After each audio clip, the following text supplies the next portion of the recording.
Boate Kiss, uma das maiores tragédias do Brasil.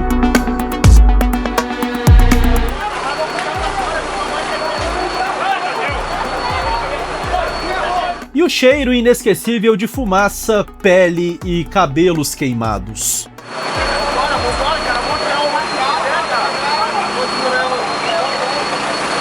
Os desafios da identificação de corpos em estado irreconhecível.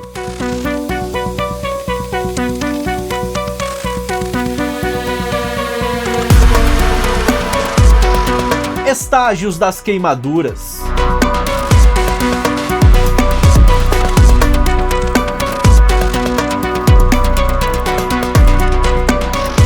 Quarto grau, quando o fogo ultrapassa todas as limitações do corpo humano.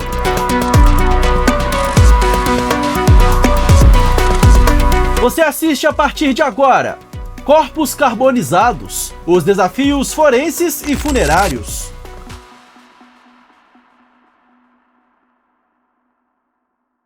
Você já parou para pensar no complexo processo de identificação de um corpo carbonizado? Como um incêndio altera o corpo humano, desde a pele até os ossos?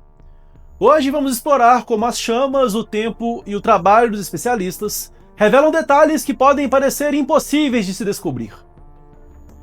Eu sou Eberton Lopes e hoje eu vim te mostrar como funciona a classificação das queimaduras, os procedimentos para a identificação dos corpos no IML e as curiosidades que envolvem esse processo, desde análise odontológica até exames de DNA.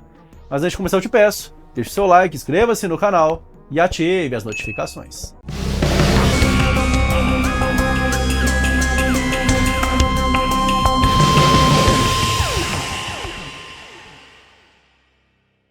Um corpo carbonizado é o resultado da exposição a temperaturas extremamente altas que destroem de forma severa as camadas externas e internas do corpo humano. A pele, os músculos e, em alguns casos, até os ossos, são consumidos pelo calor, transformando o corpo em um estado irreconhecível. Esse processo de carbonização é frequentemente causado por incêndios, explosões ou até ações criminosas. Mas você sabia que mesmo nos corpos sem vida, ainda é possível identificar o grau das queimaduras e usar essa informação para desvendar as circunstâncias de um incêndio?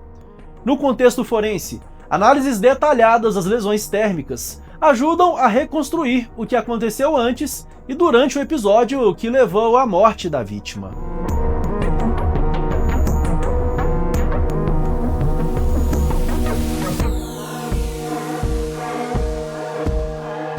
Mesmo em pessoas já falecidas, as queimaduras são classificadas em graus que definem o nível de destruição tecidual. Primeiro grau. Afeta somente a camada superficial da pele, a epiderme. Em um cadáver, essas lesões se identificam pela coloração avermelhada ou rósea da pele, sem bolhas ou carbonização. Essa aparência é causada pela coagulação das proteínas epidérmicas expostas ao calor por curtos períodos. Apesar de visíveis, são difíceis de detectar em corpos com outros sinais de decomposição ou alterações pós-mortem, como o início da descoloração e putrefação. Segundo grau. Nessas queimaduras, o calor atinge tanto a epiderme quanto a derme, afetando as camadas mais profundas da pele. No contexto forense, são identificadas pela presença de bolhas intactas ou rompidas e por áreas úmidas ou brilhantes na superfície da pele. Essas bolhas podem desidratar ou colapsar após a morte, mas sua presença inicial é um marcador do grau da queimadura. A pele ao redor pode apresentar cores que variam entre o vermelho e branco, representando áreas de maior ou menor exposição ao calor. Terceiro grau. Essas lesões são caracterizadas pela destruição total da pele e muitas vezes os tecidos subcutâneos. Em cadáveres, a pele adquire uma textura coriácea seca ou com coloração que varia de branca a carbonizada, que é o preto intenso. A rigidez dos tecidos pode ser notada durante o exame devido à coagulação avançada de proteínas e à perda completa de elasticidade. Além disso, as terminações nervosas, já destruídas, tornam impossível a percepção da dor, mesmo que a vítima estivesse viva ao entrar em contato com o fogo. Esse grau de queimadura também pode atingir camadas mais profundas, como músculos, e em casos mais graves, até os ossos.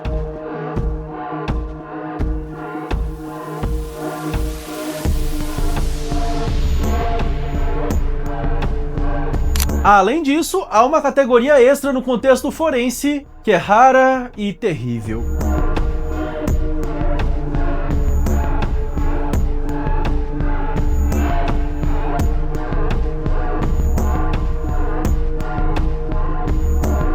Quarto grau.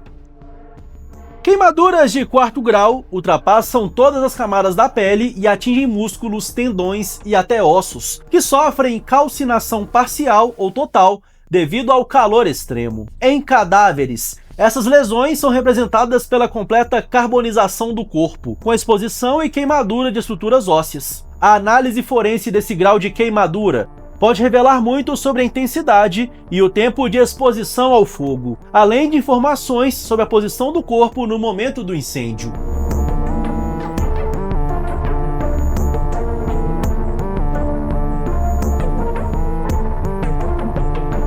No trabalho forense, é fundamental diferenciar as queimaduras que ocorreram quando a vítima já estava morta, daquelas que aconteceram em vida. Um conceito chamado de vitalidade das lesões. Queimaduras produzidas em vida costumam estar associadas a tecidos vascularizados, exibindo sinais de reação do corpo como vasodilatação ou presença de enzimas visíveis na análise histológica.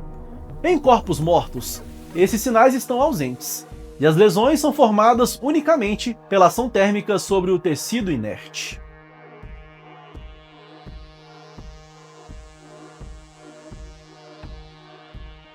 Entender essas diferenças permite aos peritos identificar se a vítima estava viva durante o incêndio ou se as lesões foram causadas apenas após o óbito. Essa informação revela detalhes preciosos sobre as circunstâncias que cercam o caso, facilitando a reconstrução de um acidente ou um crime.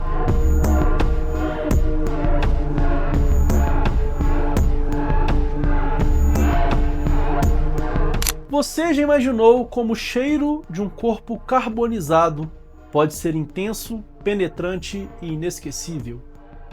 Essa experiência pode até traumatizar os profissionais envolvidos em resgates ou investigações.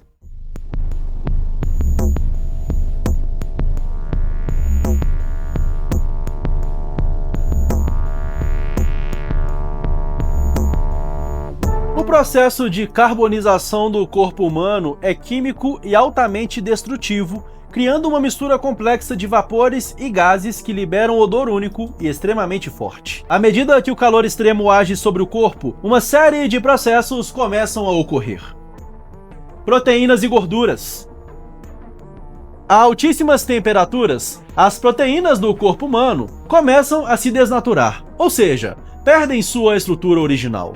Com isso, moléculas como colágeno e queratina são quebradas, liberando compostos químicos densos no ar. A gordura corporal, em processo de combustão, atua como combustível, acentuando ainda mais o odor de carne queimada e liberando substâncias que lembram o cheiro de óleo queimado misturado com matéria orgânica queimada. Ação do fogo nos tecidos. À medida que a pele e os músculos são expostos ao calor, ocorre a desidratação rápida das células, resultando em odores ásperos e penetrantes. Esse cheiro é descrito como uma mistura nauseante de carne assada e cabelo queimado, mas é muito mais intenso devido à presença de gordura humana e à escala do dano térmico. Liberação de gases orgânicos. Durante o processo de queima, o corpo humano libera uma variedade de compostos voláteis, incluindo o metano, dióxido de carbono, monóxido de carbono e outros gases gerados pela decomposição térmica dos tecidos.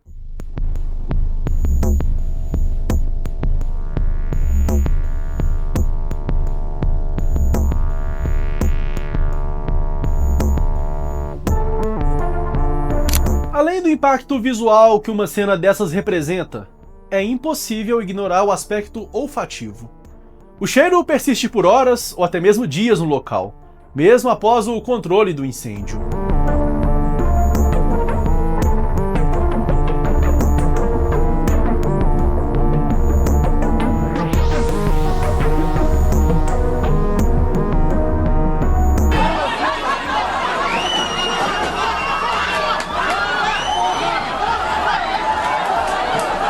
O traumático incêndio da Boate Kiss, que ocorreu em Santa Maria, no Rio Grande do Sul, em 2013, tornou-se uma marca que perseguiu para sempre bombeiros, policiais e os sobreviventes. Profissionais que atuaram no resgate descreveram a experiência como uma das mais angustiantes de suas carreiras. O cheiro era resultado da combinação de carne queimada, cabelos em combustão, materiais sintéticos derretidos, como a espuma dos revestimentos acústicos, além dos gases tóxicos liberados pelo fogo. Segundo relatos, o odor era tão forte, denso e peculiar que chegava a grudar nas roupas, nos equipamentos de proteção e até mesmo no cabelo dos socorristas, permanecendo o mesmo após ser lavado. O incêndio no edifício Joelma, em São Paulo, em 1974, causou uma impressão semelhante em socorristas da época. Um policial que esteve na operação de resgate descreveu que o cheiro de carne humana carbonizada, misturada com os materiais do prédio em chamas, era insuportavelmente doce e ácido ao mesmo tempo.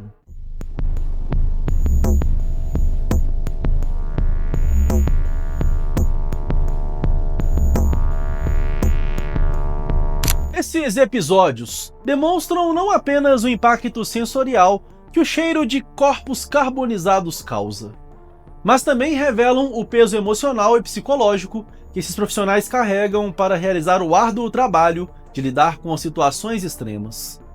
O cheiro, descrito como incomparável e inesquecível, não representa apenas a devastação física de vidas perdidas, mas também a profundidade do trauma deixado nesses eventos históricos no Brasil.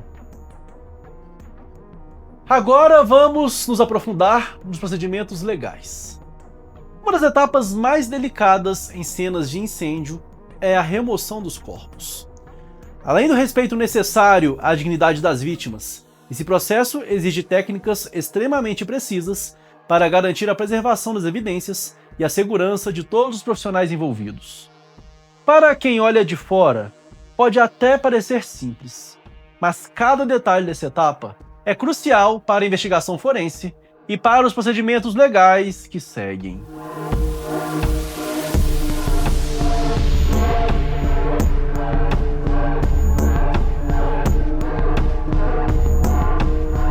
A remoção de corpos carbonizados é um processo marcado pela complexidade e pelo cuidado extremo. Os profissionais envolvidos, geralmente integrantes do Corpo de Bombeiros, Polícia Científica, Instituto Médico Legal, possuem treinamento específico para diagnosticar a condição do cadáver, entender o contexto do incêndio e minimizar qualquer dano adicional que possa prejudicar a investigação.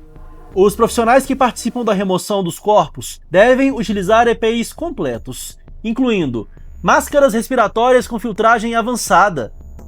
Elas são usadas para evitar a inalação de elementos tóxicos, como gases liberados pela queima de tecidos humanos e pela combustão de outros materiais presentes no ambiente. Substâncias como dioxinas, baixo oxigênio disponível e combinações tóxicas de monóxido de carbono são uma ameaça constante. Roupas anticalor e químicas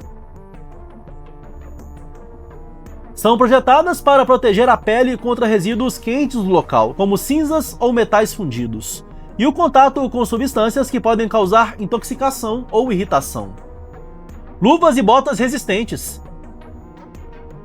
Elas são usadas para garantir que o corpo dos profissionais não entre em contato direto com o corpo queimado e outros resíduos contaminados. E uma curiosidade: mesmo áreas já resfriadas em cenas de incêndios podem conter resíduos químicos que ficam voláteis no ar por longos períodos, representando um risco ao sistema respiratório dos profissionais.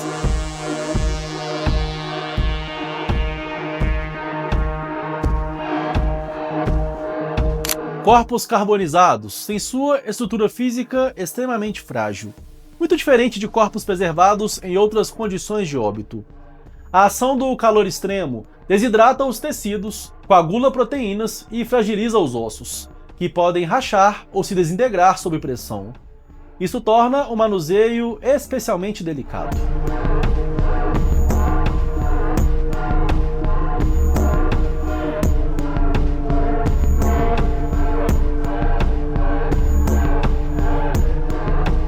Somente profissionais treinados realizam a remoção, utilizando suavidade controlada em cada movimento. Redes ou macas de suporte são frequentemente usadas para sustentar o cadáver como um todo, evitando que partes carbonizadas se soltem durante o transporte. Uma das maiores preocupações dos peritos no local é a garantia que o corpo seja transferido junto com qualquer vestígio ou objeto relevante ao caso, como resquícios de roupas queimadas, cinzas ou marcas no solo. Esses detalhes podem revelar informações essenciais sobre a intensidade e o local de origem do fogo, se a vítima já estava morta antes ou morreu durante o incêndio, e possíveis padrões de comportamento ou defensividade, como tentativas de fuga. Análises detalhadas da condição do corpo e do local onde a vítima foi encontrada podem ajudar a revelar se o incêndio foi criminoso ou acidental, além de indicar o tempo de exposição ao fogo e se o ambiente havia gases tóxicos antes das chamas.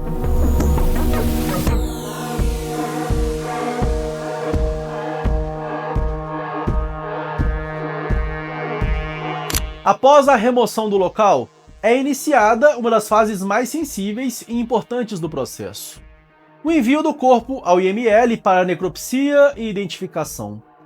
Os profissionais utilizam métodos adequados para garantir que não cause mais danos ao corpo ou interfira nas evidências. Os corpos carbonizados são envolvidos em invólucros especiais, como lonas ou sacos periciais, que selam odor, fluidos e qualquer resíduo. Em alguns casos, o transporte pode exigir condições térmicas controladas, especialmente se o corpo for levado para cidades ou regiões distantes.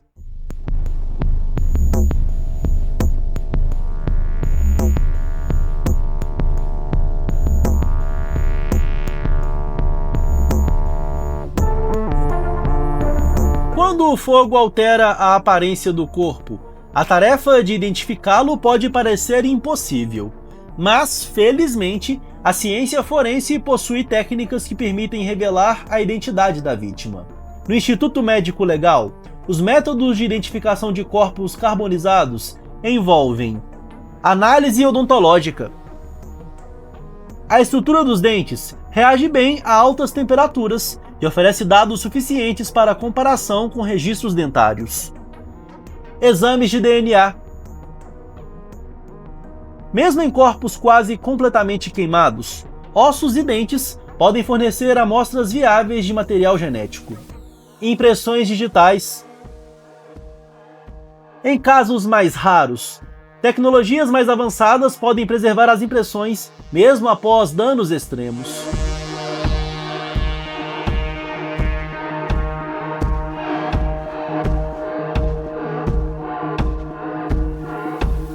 Após a identificação e liberação do corpo pelo Instituto Médico Legal, uma nova etapa se inicia: a realização dos rituais fúnebres. Esse momento, embora essencial para o processo de luto das famílias, também apresenta novos desafios, dependendo das condições do corpo e das escolhas que precisam ser feitas sobre o velório e o sepultamento.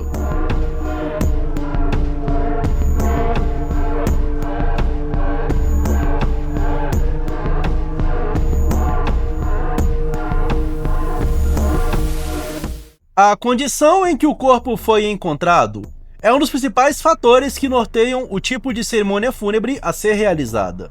Caixão fechado. Essa é a escolha mais comum quando o corpo apresenta danos severos, como em casos de carbonização extrema, decomposição avançada ou quando as intervenções para a restauração do corpo são impossíveis ou limitadas. Optar pelo caixão fechado preserva a dignidade do falecido e protege os presentes do impacto visual. Profissionais das funerárias frequentemente explicam aos familiares a necessidade dessa decisão, muitas vezes com delicadeza e respeito, para mitigar o choque emocional. Em alguns casos, as famílias optam pelo uso de uma foto ou objeto associado à pessoa falecida no caixão ou altar, para criar um ponto simbólico de conexão durante a cerimônia. Caixão aberto. Quando o estado do corpo permite, seja por danos moderados ou pela aplicação de técnicas de tanatopraxia e reconstrução facial e corporal, o velório com o caixão aberto pode ser realizado. Profissionais especializados em tanatopraxia utilizam soluções conservantes, junto com técnicas avançadas de restauração e cosmética mortuária, para permitir que a família tenha um último momento visual com o ente querido, o que pode ser reconfortante no processo de despedida.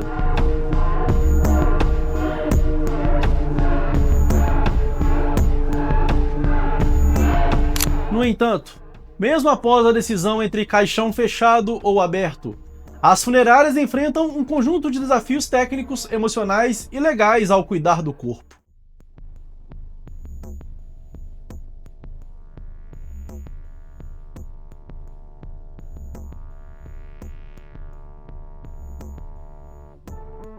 Conservação e restauração do corpo.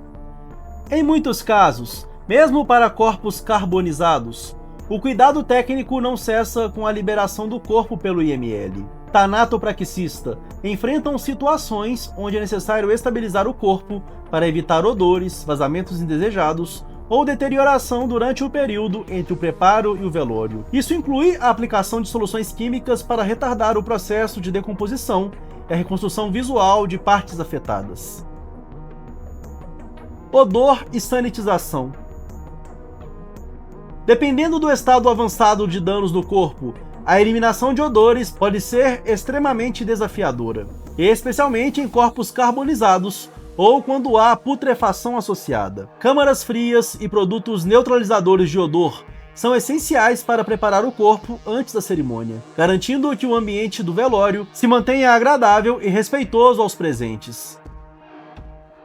Abordagem sensível às famílias.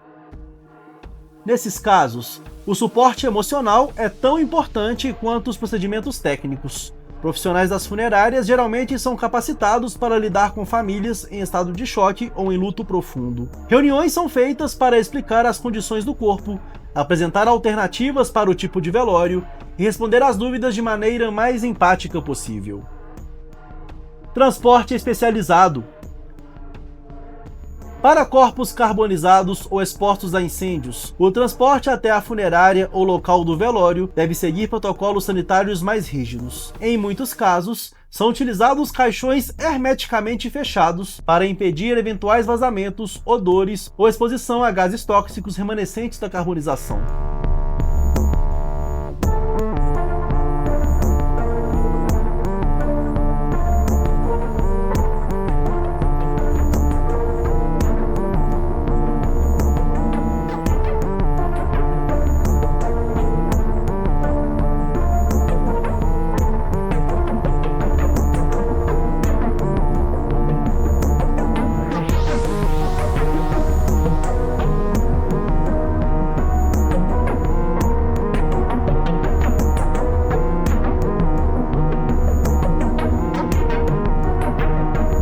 A análise de corpos carbonizados requer muito mais que tecnologia e técnica. É um trabalho humano que busca garantir respostas e dignidade. Entender esses processos nos faz valorizar a dedicação dos profissionais que, mesmo enfrentando cenas chocantes e situações extremas, trabalham com respeito ao próximo. Se você gostou do conteúdo, não esqueça de curtir, compartilhar e se inscrever no canal. Eu sou Eberton Lopes. E esse foi mais um episódio do Vim Te Mostrar, o canal mais curioso do mundo. Um grande abraço, muito obrigado pela sua audiência e até a próxima.